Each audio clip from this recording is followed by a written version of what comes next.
It's time for Q&A 111.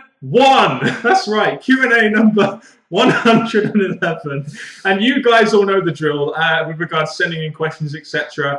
The first question comes from Keg of Meat. Hey guys, I have a big question for you. Imagine you are bookers of a Dream WrestleMania card. You can use any wrestler who has ever appeared in WWE.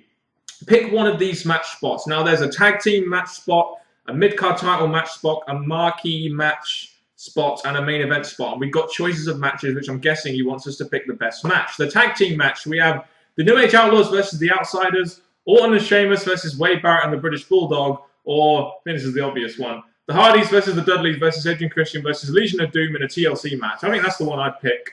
Well, I can't really picture the Legion of Doom actually involved in a TLC match compared to the other ones who've already been involved with it. But out of the star and quality that you're going to get from the match, that's definitely the one. As for a mid-card title, we have quite a lot of choices here.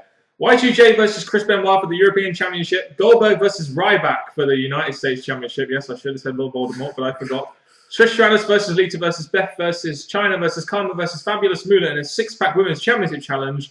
Bryan versus Rollins versus Ambrose versus Cesaro versus Ono versus Kruger for the NXT Championship, or Mr. Perfect versus Dolph Ziggler and Curtis Axel for the IC Championship. So that's a mid-card one. What would you pick? There's two here. But if I had to give it to the first one, I'm going to give it to is Dolph Ziggler, Curtis Axel, and Mr. Perfect. I'll tell you because that again you're going to get someone putting someone over in that match, which is what we like to see in wrestling. And the other match I was thinking was obviously the fan favourite one, the Dean Ambrose, Daniel Bryan one. Indeed. As for me, I'd go with one of the first two. Y2J versus Benoit for the European Championship. Voldemort. Either that or the Goldberg-Ryback match. I think that could be a good, interesting marquee match, so to speak, rather than a mid-card title match. So either one of those two, I would say. As for marquee matches, we got some good ones here. Lesnar versus Ken Shamrock in a 3 Stages of Hell match. First Lions Den, second boxing, and third street fight with Dana White as the announcer. I'm guessing that's supposed to be... Oh, no, special guest referee.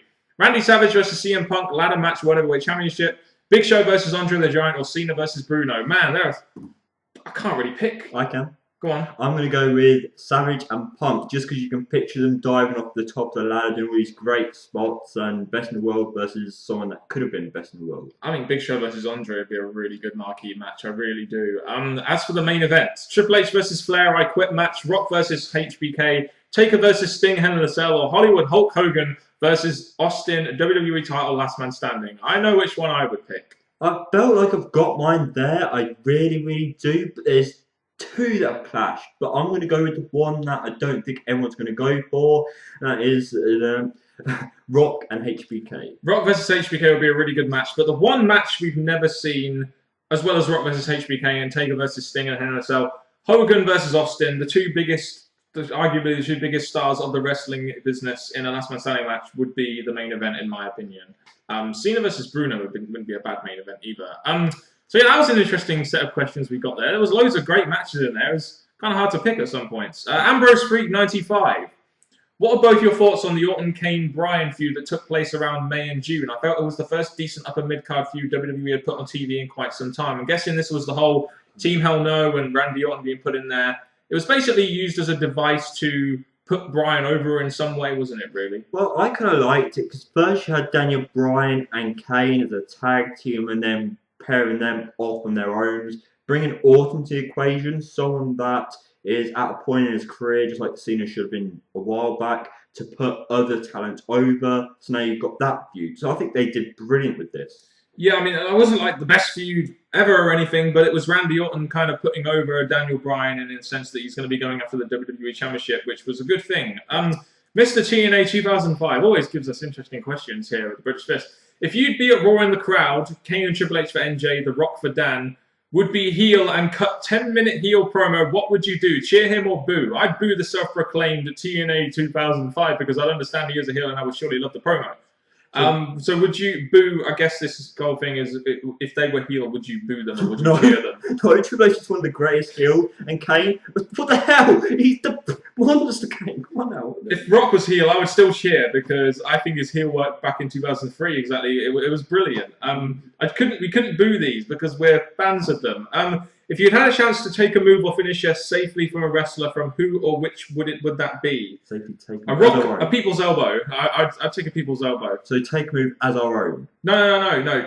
Take it, from the person safely, and so you don't get injured. Oh, I think I'd go the Tombstone Pile Driver. Yeah, I just love the idea of lying down and just letting Rock people's elbow me. If you could make a change in a Mania or BFG main event winner, who would that be? For me, it's easy. Sting would never win against Joe in 2008. Yeah, no, I must admit, I think Orton should have beat Triple H at WrestleMania 25. I don't think Sting should have beat Samoa Joe in 2008. One of those two, really. I'll go with that, because I'm trying to think of ones that Cena should have won, but again, most of his matches he should have won. For NJ, hello. If you'd make Cena vs. Rock 2 review and instead of Dan, John Cena would be your partner, what would you say about the match and the result? So basically, if you were doing a review of Cena vs. Rock 2 and instead of me, John Cena was your partner, how would it what would you say? One epic match that was the right person won. I'm very happy about this, you son of a bitch. If you dare win another match, I swear I'm going to come to your house and kick the door down with a sledgehammer. Let's move on. If you two would have two matches, one against the Robbies and the second against ODB and EY, and lose both of them, how would you get pinned? Probably get pinned by ODB's boobs. That would be the way, but you want us to lose to these? Oh, you jackass. And I'd definitely get pinned by Rob Terry, because at least getting pinned by Rob Terry would seem legit, and I would not want to get pinned by Robert E, so fuck that shit. Scott Wilde. Who has been a bigger flop in the WWE? Brad Maddox or Antonio Cesaro? Well, I mean, Antonio Cesaro in a way has been a flop. Brad Maddox is now the Raw GM, so I don't think you can really call him a flop until he ends up being a shit GM. Straight away, Brad Maddox. The reason I'm saying this, Antonio Cesaro, yes, his career hasn't gone the way it could have done, but he's been champion, he's been involved. Brad Maddox, he comes in, wants to be a wrestler, didn't work, wanted to come in as Vicky's thing, that didn't work, so now he's the GM, we have to see how that turns out. Is Brad Maddox a WWE version of Garrett Bischoff? I guess you could call him that. That's not a bad little comparison. Do you think Ryback's momentum is now dead thanks to being fed to Cena? Ryback is now not over at all. I totally believe it. As soon as they put him on a massive pay-per-view loss streak, then just randomly turned him heel to be fed to Cena, and then gave him that pointless feud against Chris Jericho, had him win via a roll-up. It's just the Ryback character has just gone shit. I think it went way before Cena, during the CM Punk feud, because he weren't picking up the wins then. If he was picking some up looking like a monster, going up against John Cena, you still believe John Cena would win, but at least you think more of a competition.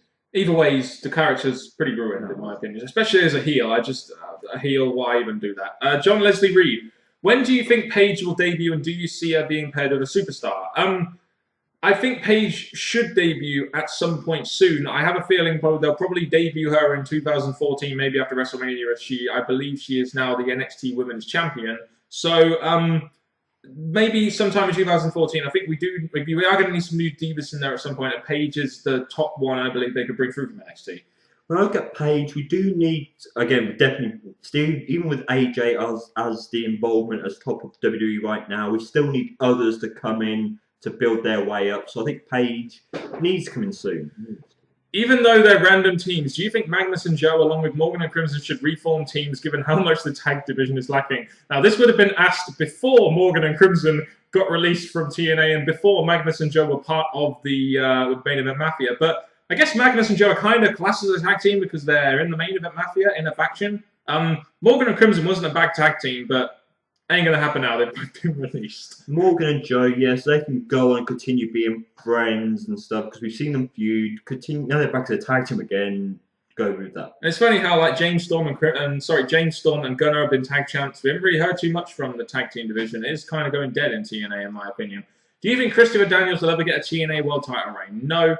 I think his time has come and gone, and I don't really think he's ever going to be one of those guys that's going to be classed as a top guy for TNA. But they gave the belt to Chris fucking Sabin, so that means they could give the belt to anyone. Hell, just give the belt to freaking Garrett Bischoff. I think with Christopher Daniels, again, just like with Buddy Ray, when Christopher Daniels was in that build-up with AJ, I was saying, like, we've got someone here who could be running for the championship again. But I don't think it's going to happen. If it does, I think it'd be a good idea. Oh, Chris Sabin is the world champion. I'm sorry. I hate that decision. Do you think if he gets away from 3MB, it's not too late for McIntyre to get his career back on track? He's never, ever going to get his career back on track. At Magpie2541, aka Brendan Stewart. With the influx of talent, should there be a third brand with a 2-hour and crossing over belts without adding it? No. No, they don't. I mean, WWE already have Raw, SmackDown, Superstars, NXT, Main Event, and they did have Saturday Morning Slam. That's not there anymore. But they basically they don't need another brand. They just Raw and SmackDown is fine, isn't it? I'm pretty sure he means WWE. Yeah. Well, I think with the influx of talent, I mean, I imagine that's more to do with WWE and their developmental system. Maybe if with TNA, well, they only have one brand anyway, so it can't be TNA. The N-Lodian. Do you think Punk's title reign was overrated as after the Daniel Bryan matches he just won cheaply until he dropped to The Rock? Well, a lot of people would consider him a transitional champion, a long transitional champion, even though he was the longest reigning champion of the modern era. The title reign, it started off okay, going into WrestleMania against Chris Jericho, lost a lot of steam against Daniel Bryan and with the AJ thing, and then he became a cowardly heel and maybe gained a little bit while he was feuding with The Rock, but it was a tad bit overrated. I think it's because it went on for so long and the fact that it was CM Punk, an internet favourite. Well, I think WWE were doing their best to keep CM Punk important. That's why they put him against like Bryan, Jericho, Cena, then Rock. I think they were trying to, but it was kind of win here, win here, win here, and then all of a sudden the loss comes in when it comes to Cena. Megatron Beast Mode 8-1. Who are the top 3 mic workers and top 3 wrestlers in TNA? As for the top 3 mic workers, I think Bully Ray is really good on the mic. I think Austin Aries is pretty damn good on the mic. As for other people that were good on the mic, I'd say Bobby Roode, James Storm are all very good on the mic. Then obviously there's the obvious ones like Hogan and Sting who could open every show. As for the top 3 wrestlers though, I think Bobby Roode has to be up there. I think he's a really good all-round talent, which kind of relates to our next question. Even though he's a biggish guy, Samoa Joe, I've enjoyed him with his submissions and stuff. I think Austin Aries has to be up there, in my opinion. And so does Bully Ray. I just think Roode, Aries, Bully Ray, some may say Jeff Hardy. They've got a lot of talent you can actually put in that kind of top 3 wrestlers, and you can rotate the main event around a fair amount anyway. So it's just a shame now TNA have Chris Sabin as their world champion, who I wouldn't even put in the top 20. But there you go. Who is the better all-round worker, Austin Aries or Bobby Roode? Definitely Bobby Roode. I just think Bobby Roode he can just work more styles. He's more all-rounded than Austin Aries. Austin Aries is a really good talent, but I just think Bobby Roode has the more full package, in my opinion. Even though Bobby Roode is a really strong, dominant heel, and I give him all the credit for what he's done in the TNA, Austin Aries, the way he has that split character, plays heel, and you can have him where you want him, mid-card or main event. It's hard to say, but I think with the quality that's been given, it slips a bit more towards Bobby Roode. Yeah, just more all-round good, in my opinion. iRod4545, do you think Wade Barrett could benefit from a face turn where he and Sheamus become a tag team called the Brogue Fist Connection? To be honest, anything to try and resurrect Ray Barrett's declining career, but I don't know whether turning babyface would really work for him. Eventually, the WWE like to see if they turn wrestlers the opposite direction, see if it works. But with Wade Barrett, I think the way he's been over the time he's been in WWE, I think he screams out the heel character that he is. He screams out heel main eventer. It's just a shame WWE don't really see it. Jamal Payne, what do you guys think is the best year of the PG era so far? I don't really know. I'd probably say 2009 was a good year, but I mean, we got Best of Raw 2009, and I remember that being pretty good. But I would say it was before 2012, because then that's when we started noticing more of the heavy bad stuff. So I'd say before 2012. Warty Penis. Sexually transmitted diseases for the win. Will you ever watch ROH again? Speaking of sexually transmitted diseases, Ring of Honor. Ring of Honor did a lot in 2011 and 2012 to put NJ off and also to put me off, so we won't really be watching ROH again. I just don't care enough to watch it for an hour or watch the iPay-per-views really again. The sad thing is that I'm, again, no disrespect to ROH fans, I'm surprised they're still going, to be honest, because some of their talent's branching off to better places. Yeah. Their company, they do what they can, like going on TV and all this stuff to try and get ratings, but it doesn't change much, so I'm just surprised they're still going. J. Jarvicious, I believe that's how that's pronounced. How would you feel about a feud between CM Punk and Rob Van Dam, but Paul Heyman as Brock and Axel come fucked them up, leading to 2 big tag match at SummerSlam? The idea of we know CM Punk and Brock Lesnar is going to happen now. The idea of Rob Van Dam versus Curtis Axel wouldn't be a bad one with with Rob Van Dam being a Paul Heyman guy and everything. That wouldn't be a bad idea in my opinion. That's what we've been saying with Rob Van Dam now. The fact he's going through another run in the WWE. We don't want everyone who comes in to go to the main event to put main events over. I think Rob Van Dam putting Curtis Axel over, it's a match we've not seen and a match that should benefit the WWE in the end. Indeed, and RVD should really be there to put over Midcard heels, in my opinion. Armstrong2307GA. Do you think the NXT title should be defended on WWE pay-per-views? If it was ever going to get defended, it would probably be pre-show. I don't think it should be on the pay-per-view because that's a developmental show. You don't want to mix it in too much of your real show. So if anything, it would be pre-show. But I would say no. I'd say stick it. Keep it to NXT. Rather than having them on WWE pay-per-views, maybe do a special NXT pay-per-view type show, maybe. Well, as much as I've said that I think TNA should have their own pay-per-view, even if not everyone's going to watch it, because I think if they're going to make NXT stand out and mean more, a small pay-per-view would do justice. The other thing, which I'm going to change my opinion, is the pre-show. I've said scrap it, but why not have the match on there NXT related, because then it pushes the NXT fans onto there. American Alucard. Did TNA screw Sabin or Kenny King out of becoming a main eventer by having Aries win the belt and use option C? Well, they pretty much screwed me because I don't know why they made Chris Sabin the World Heavyweight Champion, and I think Kenny King would have been a much more worthy World Champion personally. They didn't really screw any of them over because, well, Kenny King is not being pushed anyway, and he's not even in the final of that X Division Championship tournament. And Chris Sabin, well, he ended up going on and winning the World Heavyweight Championship for some dumb fuck reason. What I'm going to say is that I feel a bit sorry for Buddy Ray, even if he does recapture that championship really soon. The fact that he's lost it to someone who is not at Buddy Ray's level, even if he is a good performer. As for Kenny King, he's slipped. He has really slipped. Will John Cena ever put over anyone clean? That's a good question, isn't it? Will John Cena put anyone over clean?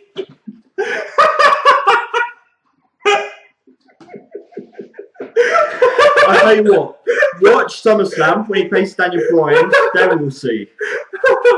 That's probably one of the best questions we've had on the British Mystery. John Cena.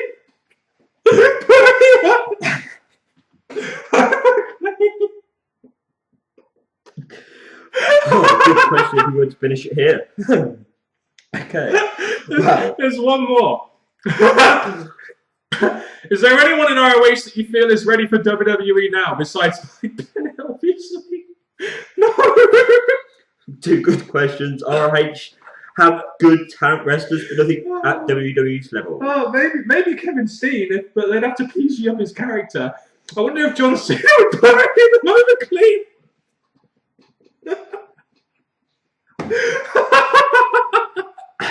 I'm just going to end it there. Please leave us your questions in the comment section below or through inboxing us or through Facebook or Twitter. Thank you very much for watching this Q&A. Well, what a great way to end this Q&A, MJ. Thank you very much for watching. And John Cena, you're never going to do it all you can. Goodbye.